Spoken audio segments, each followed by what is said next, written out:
station on Space to Ground. Another astronaut record broken. Welcome to Space to Ground. I'm Gary Jordan. After successfully departing from the International Space Station and landing in Kazakhstan, NASA astronaut Jeff Williams sets a new record. Williams, along with Russian cosmonauts Alexei Ovchinin and Oleg Skripochka, landed in the open fields of Kazakhstan less than 4 hours after departing the ISS earlier this week, wrapping up 172 days in space and contributing to hundreds of experiments in biology, biotechnology, physical science, and earth science aboard the orbiting complex.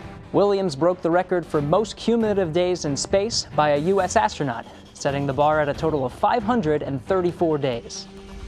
The door to the station's new expandable module was opened once more to check in on what's going on inside for the past 3 months.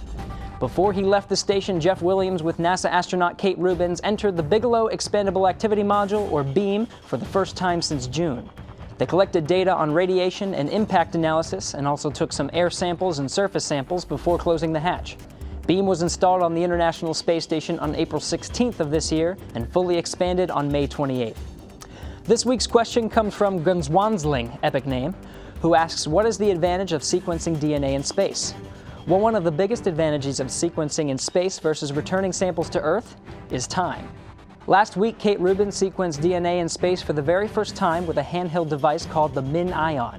Microbes can be detected in flight, and remediation strategies for crew members' health can be made real time. It also allows astronauts to monitor these changes during their long stays in space.